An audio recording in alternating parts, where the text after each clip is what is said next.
Hey, we would like to invite you all on March 6th to join us virtually for our conference coming up called Prevent and Reverse Heart Disease and Build a Powerful Immune System for Women. Anyone can join us, but we would love to have you sign up for our virtual event featuring Dr. Robin Schutkin. She's amazing. What she knows about the microbiome, which she knows, is the biome within us, our gut, and how that is tied into our immune system. There's nothing more important right now than having healthy immune systems. It is the end of 2020. This event is on March 6th of 2021. Also, we'll be featuring my father to prevent and reverse heart disease, his research with women, and I'll be cooking with Anne. And Dr. Ann Bingham will be there. OBGYN, the power of plants with women cannot be understated, overstated, needs to be stated. And we'll do some interactive things with Brian Hart as well. You can find a link to the event in the description below here on YouTube or on Instagram in my bio or on my website, janeesselstyn.com. Hope to see you there. It'll be great. It'll be such fun. See you soon. Bye.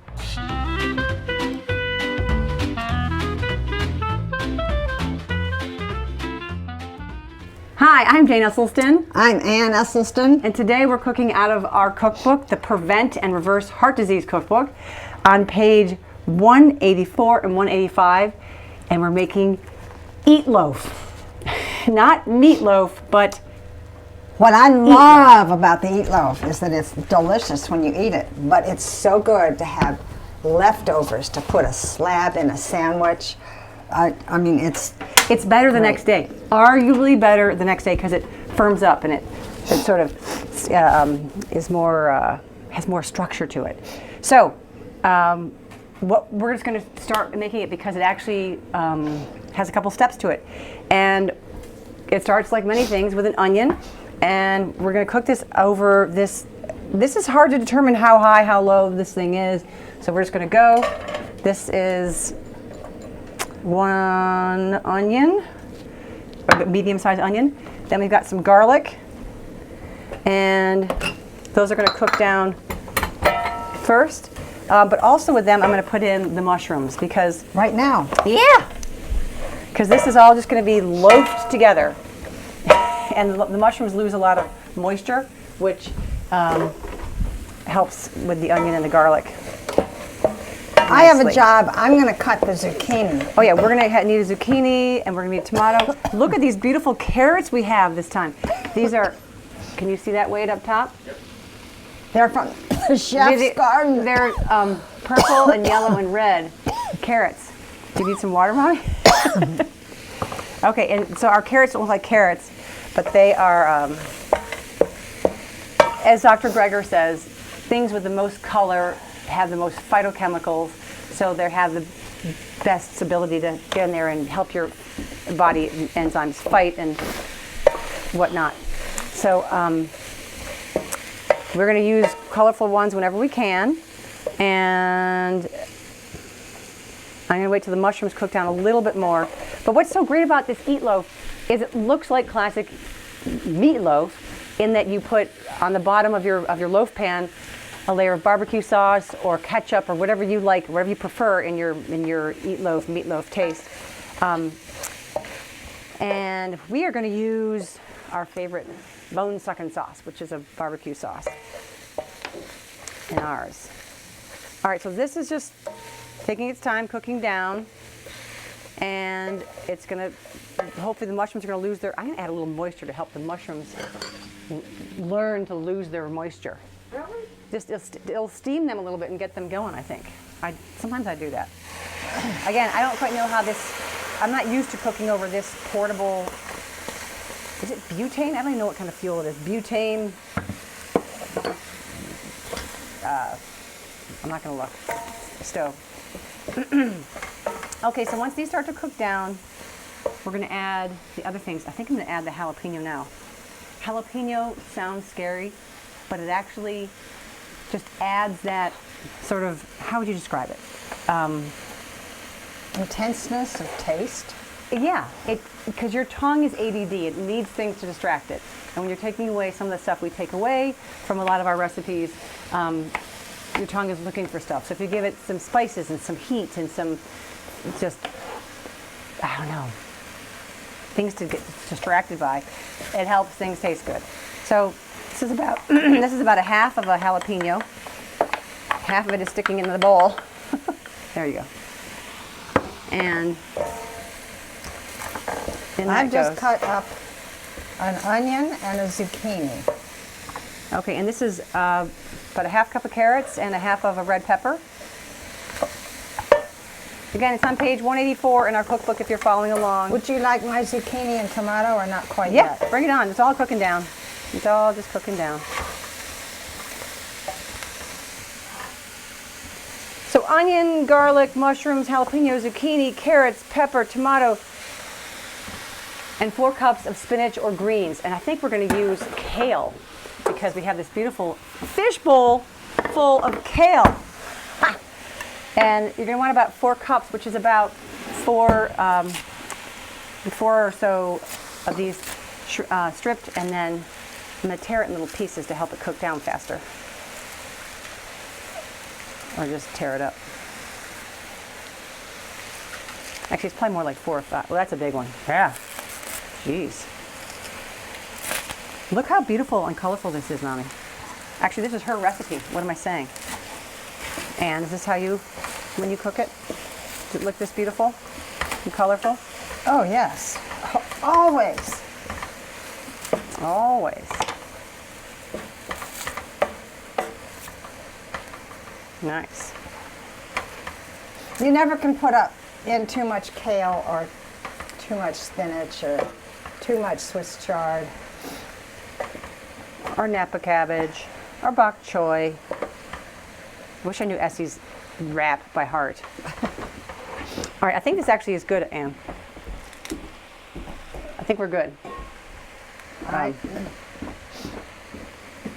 All right, so this is all going to cook down. But while this is cooking down, we're going to do the next phase of this, which is we need a bowl. Can we get this bowl? We're going to do that sort of the dry mix of this, if you will, while this finishes cooking down. And that's going to be, oh, you know what? I need to add the parsley. About a half cup of parsley. So I'm just going to self-harvest half a cup. And then we're going to put in some beans, right? Are we? Yeah, Are we ready? Yeah, I put the parsley here, but yeah, we're going to do 2 cans of beans. Any white beans? Or any. Does it have to be white, you think? Or is that Well, preferable? you could do any beans, but these are cannellini and navy.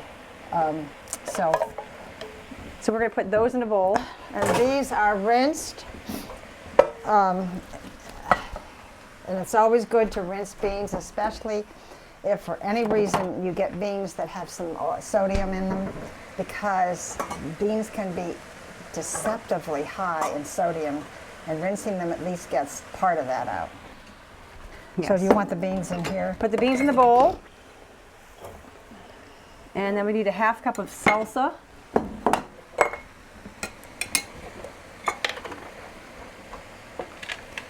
Gosh, it's so nice to have found the half cup. I know. We didn't have it, For a while. and we kept having to do things in quarter cups. So there's a half cup of salsa going in. And now the oats. Ha! So stir that all up if you wouldn't mind. It's kind of a strange texture, beans and oats and salsa.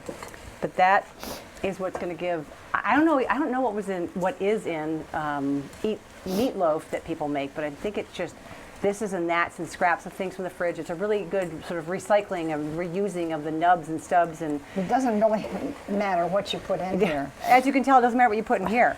We could have put in green peppers or shiitake mushrooms or any kind of greens. Eggplant, anything. But I think that what holds meatloaf as a oh, it actually probably had like egg and stuff in it, didn't it? Do we have a? What did I never made real meatloaf. I don't even know what held it together. But what holds it together for us are the oats and the beans. We're going to smash them together with all this stuff. So I'm going to turn this off because it gets to be quite hot. And sometimes when I'm making this, I let this cool off for a little bit and I add this right in here. But I'm wondering, it's going to be too hot to touch. Oh, well, that's I have asbestos hands. Asbestos Mitts says she's up for the task. So let's clear the deck here, and we're gonna move this to there. Really, this pan's even hot, Anne. I don't know if I want you to do that. Oh, you want to put this in here? So we add that in there. I'm gonna add our spices.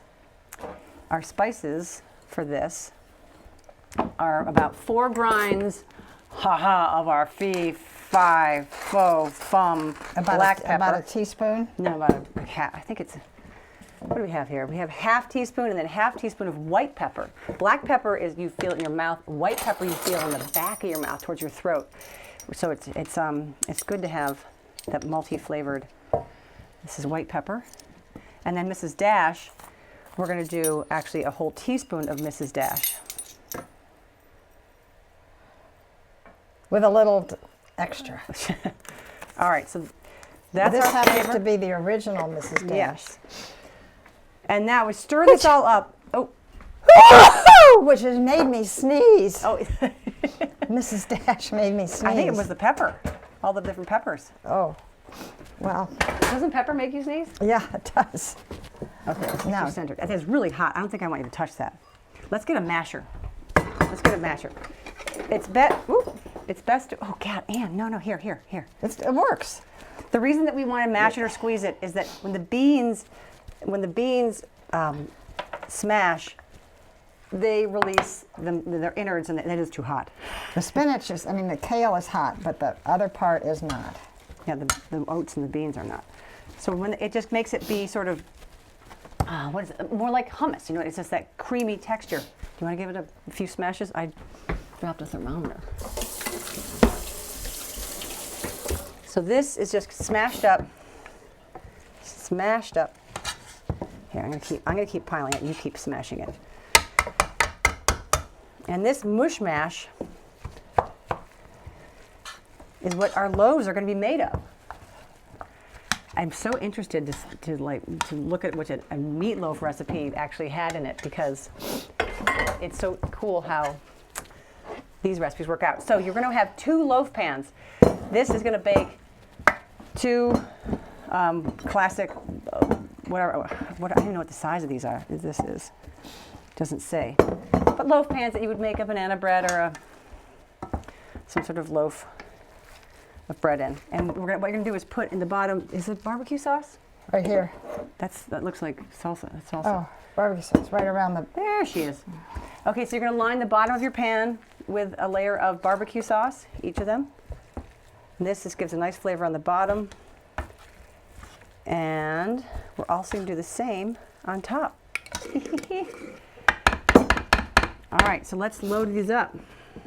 And about half, you got it? Half goes in each. We'll give you another. This is not a great lifter. All right. I reckon I'll scoop. So this fills up the loaf pan, and if you can get them to be even, perfect. If not, one's going to cook for not as long. These cook for roughly an hour. Oh, let's turn the oven on. These cook for about an hour, and they don't have a top on the lid, so the barbecue sauce or ketchup, whatever you're using, will get that nice sort of glazy, lustrous caramelized look on top. So we can get a little more on this one. Yep. It's so pretty. Look at the purple carrots. Purple carrots, red pepper, the bright green kale. Spinach, it wilts much faster, and it's sort of also a beautiful green presence. All right. So here's this. Mommy's got the peppers making your nose run. Okay, there is that. And here is that. So we're going to cook this now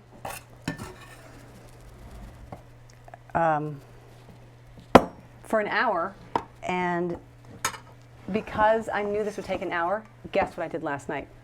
I made this last night, so we have an example of one that will be as firm and as delicious as the next day. And as an example, you open the oven. Thank you. Great. So, but check it out. I have a sample one right here from last night. So this is what it looks like when it's done. Done, done, done. And it's a gorgeous, here, let's make it look. Okay, can you rim around the edges there? And I got a good knife to show how we can plate it. And you can make this warm however you want to. You're going to take it out of here? You know what I'm going to do? I'm going to try to do this. I know this But is that's crazy. not big enough. Jane. Look, Wow. my hand has got some barbecue sauce on it. But this, Wade, can you see this loaf? Do we have the side camera on here? I'm going to slice it. Yep. Okay, my hand looks a little bit too barbecuey. Okay, it slices in these beautiful meatloafy. I have a big mushroom on this one. I can feel it. There we go. Oh no, there's a bunch of kale in that one. Look at that. Ooh. And if you can put these in a frying pan, like a nonstick, and just fry them up. You can serve it warm the night of. It's totally fine. It also slices and serves well. But the next day, it does have a great structure. And the barbecue sauce, you can even do it in the microwave. Barbecue sauce gives it that just great flavor you expect from your eat loaf. Oh, that one's kind of falling apart. Shoot. Anyway, this is our sort of our favorite show-off meal for people who think that there's not a lot of flavor in plant-based cooking, because there's plenty. All right, so we should. I think we're gonna. How should we heat this up? Oh, I just can't wait. I want to eat it. I want to taste it. Let's taste it right now. Here, let's give it a go. Wade, do you want to taste this cold? Do you want to have it heated up? No, I can go cold. Want to go cold? All right, here I'm gonna get a little bit for you. I just have a little bit. Oh, One of the cool things is to get the barbecue lots of sauce. the barbecue sauce. Yeah. All right, let me try. It's really good. Anything with barbecue sauce or ketchup is so darn good. Wow. All right. Whew. All right. Make and eat loaf. Onward with eat loaf. Thank you. All right, bye-bye. Bye.